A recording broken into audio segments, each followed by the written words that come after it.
Hello viewers, welcome to our channel. నేను మీ చరణ్ పరిమి. రాహుల్ గాంధీ తెలుగు భాష మీద, తెలుగువారి సంస్కృతి మీద, చరిత్ర మీద కొన్ని షాకింగ్ వ్యాఖ్యలు చేశాడు. సో ఎందుకు రాహుల్ గాంధీ ఈ విధంగా మాట్లాడారు అనేది చూద్దాం. రాహుల్ గాంధీ ప్రస్తుతానికి కాంగ్రెస్ టాప్ లీడర్. గత కొద్ది కాలంగా ఆయన ఇమేజ్ను కూడా ప్రజల్లో పెంచుకుంటూ వస్తున్నాడు, ప్రజల్లో మమేకమవుతున్నాడు. ప్రభుత్వాన్ని కూడా అనేక విషయాల్లో చాలా కీలకమైన ప్రశ్నలు సంధిస్తూ ప్రభుత్వాన్ని కూడా ఇబ్బందులు పెడుతూ వచ్చాడు. ఈసారి ప్రభుత్వాన్ని అయితే అసలు పార్లమెంట్లో ఒక విధంగా కడిగి పారేస్తున్నాడు ఏ టాపిక్ మీద చూసుకున్నా. సో ఇంత స్థాయిలో జరుగుతుంది. ఇదొక యాంగిల్లో నడుస్తూ ఉండగా రాహుల్ గాంధీ కొన్నిసార్లు చేసిన వ్యాఖ్యలు ఏదో రకమైన వివాదాస్పదం అవుతూ ఉంటాయి. గతంలో పార్లమెంట్లో మాట్లాడిన వ్యాఖ్యలు కూడా అదే విధంగా అయ్యాయి. పార్లమెంట్లో ఆ శివుడు ప్రతిమను చూపించేసి శివుడు శాంతికి చిహ్నము అది ఇదని మాట్లాడిన తర్వాత హిందుత్వం మీద ఆయన మాట్లాడాడు, హిందుత్వవాదులను హింసావాదులు అన్నాడని చెప్పేసి బీజేపీ పెద్ద రచ్చ చేసింది. తర్వాత వివరణ ఇచ్చాడు, అది కాదు అని చెప్పేసి వివరణ ఇచ్చినా సరే ఆ మిస్లీడ్ చేయడంలో బీజేపీ ఐటీ సెల్ చాలా న్యాగ్గా ప్రవర్తిస్తుంది, చాలా తెలివిగా వాళ్ళు వ్యవహరిస్తారు. సో అట్లా కొంతవరకు చేశారు. అయితే ఇప్పుడు కూడా ఒక విధమైన వ్యాఖ్యలు చేస్తున్నాడు. దీనికి కూడా మళ్ళీ కౌంటర్ వ్యాఖ్యలు కూడా బీజేపీ వాళ్ళు మొదలెట్టారు అనుకోండి. సో ఆ రెండు చూద్దాం. తెలుగు భాష మీద, అలాగే కొన్ని సంస్కృతులు, భారతదేశంలోనూ కొన్ని సంస్కృతుల మీద ఆయన మాట్లాడాడు. సో ప్రస్తుతానికి రాహుల్ గాంధీ గారు అమెరికాలో డల్లాస్లో ఉన్నారు. డల్లాస్లో కొంతమంది ప్రవాస భారతీయులు, కొంతమంది విద్యార్థులు, ప్రవాస భారతీయ విద్యార్థులు వీళ్ళందరితో కలిసి కొన్ని కాన్ఫరెన్సుల్లో పాల్గొంటూ వస్తున్నాడు, కొన్ని సదస్సుల్లో. ఇందులో ఆయన కొన్ని వ్యాఖ్యలు చేశాడు. మన భారతదేశం అనేది విభిన్న సంస్కృతుల భాషల చిహ్నం. సో ప్రతిదాన్ని కూడా మనం గౌరవించాల్సిన అవసరం ఉంది. ముఖ్యంగా తమిళ్ భాష తీసుకుంటే, తమిళ భాష నాకు ఇష్టం లేదు, నాకు హిందీ భాషనే ఇష్టం, తమిళ వాళ్ళ మీద హిందీని రుద్దుతాము అనడం సరైంది కాదు. అలా అంటే తమిళ భాషను మనం అవమానించినట్టే అని చెప్పేసి మాట్లాడారు.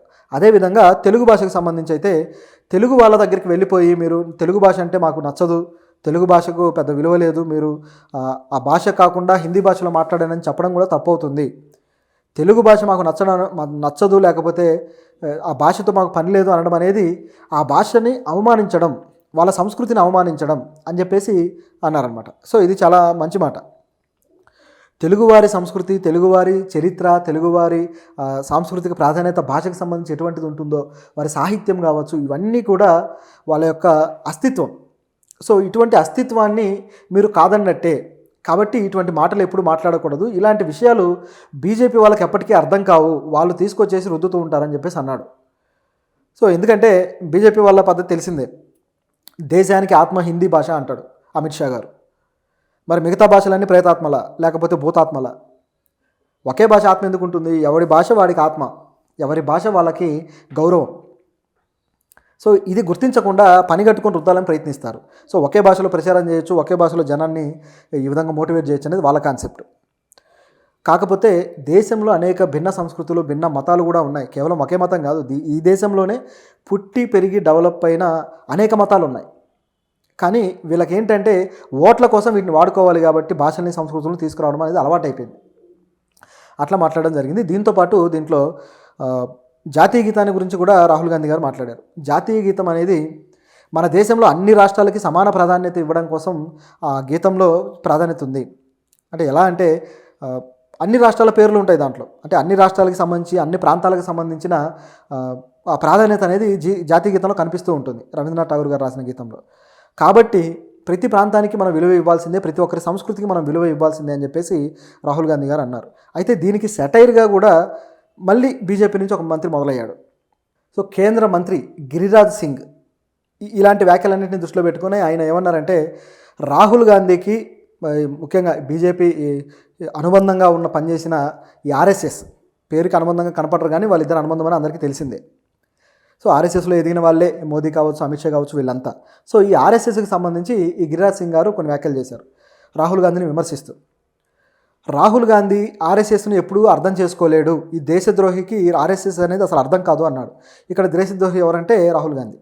సో ఏదైనా టెక్నాలజీ ఉంటే ఆయన అమ్మమ్మతోటి ఆ టెక్నాలజీ ద్వారా మాట్లాడి ఆర్ఎస్ఎస్ గొప్ప ఘనత, చరిత్ర తెలుసుకోవాలి అని చెప్పేసి ఈయన అంటున్నారు. ఇది ఒక విధంగా నవ్వొచ్చే పని అనమాట.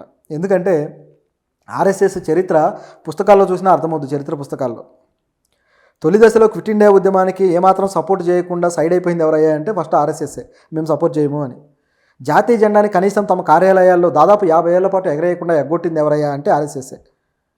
ఇప్పుడు దేశభక్తి అని మాట్లాడతారు కానీ అప్పట్లో చాలానే ఉన్నాయి. అలాగే చిన్నపిల్లలకు కూడా కత్తులు, కటార్లు ఇచ్చి శత్రువుల మీద పోరాడండి అని చెప్పేసి ట్రైనింగ్ ఇస్తుంది ఆర్ఎస్ఎస్ఏ. ఎవరు శత్రువులు? పోరాడడానికి ఆల్రెడీ ఆర్మీ ఉంది కదా, ఇండియన్ ఆర్మీలోకి వెళ్ళి జాయిన్ అయితే అయిపోద్ది కదా, ఇక్కడ కత్తులు ఎందుకు తిప్పడం? సో ఎవరు శత్రువులు? సో ఇటువంటి ఒక డిఫరెంట్ భావజాలాన్ని పిల్లల్లో నెడుతూ ఈ విధంగా తయారు చేస్తూ పైకి మాత్రం దేశభక్తిని కలరింగిస్తూ మాట్లాడుతూ ఉంది ఈ సంస్థ. దీంట్లో ఎటువంటి దాపరికం లేదు. అయితే దేశభక్తి బొత్తిగా లేదా అంటే దేశభక్తితో ఉన్న వాళ్ళు కూడా కొంతమంది ఉన్నారు. నిజానికి వీళ్ళందరూ దేశభక్తిని అడ్డం పెట్టుకొని బీజేపీని అధికారంలోకి తేవడం తప్ప వేరే కాన్సెప్ట్తో పనిచేయట్లేదు. మోహన్ భగవత్ గారు కూడా బీజేపీ విషయంలో అసంతృప్తితోనే ఉన్నారు. ప్రభుత్వంతో మాకు చాలా తలనొప్పులు ఉన్నాయి, చాలా ఇబ్బందులు ఉన్నాయి, వాళ్ళతోటి భేదాభిప్రాయాలు ఉన్నాయి అని చెప్పేసి రీసెంట్గా ఒక వారం క్రితమే అన్నారు ఆర్ఎస్ఎస్ చీఫ్. సో ఇవి కూడా జరుగుతూనే ఉన్నాయి. ఎవరి దగ్గర అయితే వీళ్ళు పెరిగి, ఎవరి దగ్గర అయితే భావజాలాన్ని నేర్చుకొని ప్రభుత్వాలు ఏర్పరిచారో వీళ్ళ నిరంకుశత్వం అనేది వాళ్ళకు కూడా నచ్చకుండా పోతుంది. ఆ స్థాయిలో ఉంది ఇక్కడ పరిస్థితి. సో ఈ విధంగా ఉంటే ఈయన వ్యాఖ్యలు ఇట్లా ఉన్నాయి. ఇలాగే మరొక వ్యక్తి కూడా టెక్సాస్లో వ్యక్తులతోటి రాహుల్ గాంధీ గారు Indian overseas Congress chairman Sam Pitroda, so ఈయనతో పాటు రాహుల్ గాంధీ టెక్సాస్లో ఒక సదస్సులో పాల్గొన్నారు. సో అక్కడ మాట్లాడుతూ ఉన్న టైంలో శామ్ పిట్రోడా ఏమన్నారంటే, రాహుల్ గాంధీ గారిని అందరూ పప్పు అంటారు, కానీ అది పూర్తిగా అసంబద్ధం. ఆయన చాలా మేధావి, ఉన్నత విద్యావంతుడు, ఎంతో చదువుకున్నవాడు, రాజకీయ వ్యూహకర్త అని చెప్పేసి ఆయన గురించి రకరకాలుగా పొగిడారు. నిజానికి రాహుల్ గాంధీ బాగా చదువుకున్నవాడే. పొలిటికల్ సైన్స్ చదివారు, ఎకనామిక్స్ చదివారు. సో మంచి చదువు ఉంది ఆయనకి. అది కూడా ఇంటర్నేషనల్ యూనివర్సిటీలో చదివాడు.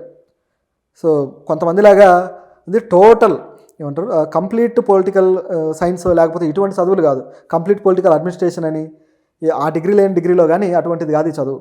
బాగానే చదువుకున్నారు, ఆయనకు తెలివితేటలు ఉన్నాయి.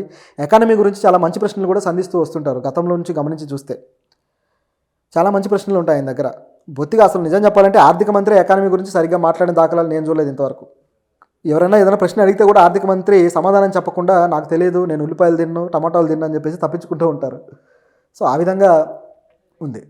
ఇక్కడ అయిన విమర్శలకి మళ్ళీ అమిత్ మాల్వియా అని చెప్పేసి బీజేపీ నేత ఆయన ఒక విమర్శ చేశారు. ఏమన్నారంటే, రాహుల్ గాంధీ గారి గురించి ఆయన ఒక మేధావి అని చెప్పి చెబుతున్న రాహుల్ గాంధీ గురువు శామ్ పిట్రోడా అని చెప్పేసి ఒక సెటైర్ వేశారు. అంటే రాహుల్ గాంధీకి అన్నీ నేర్పిస్తుంది ఆయనే, అంటే పరాయి దేశంలో ఉండి నేర్పిస్తున్నారు అన్నట్టుగా అదొక సెటైర్. సో ఈ విధంగా రాహుల్ గాంధీ మీద సెటైర్ వేయడానికి చాలా ముందుకు వస్తుంటారు, కానీ జాతీయ స్థాయిలో సమస్యల మీద మాత్రం స్పందించడానికి ముందుకు రారు. ఇది ఇక్కడ లాజిక్. సో ఇది రాహుల్ గాంధీ అయితే చక్కగా తెలుగు భాష మీద, అలాగే మిగతా తమిళ, ఈ ద్రవిడ భాషల మీద చాలా చక్కగా మాట్లాడారు. అలాగే తెలుగువారి సంస్కృతికి సంబంధించి ఆయన ఇటువంటి విలువైన మాట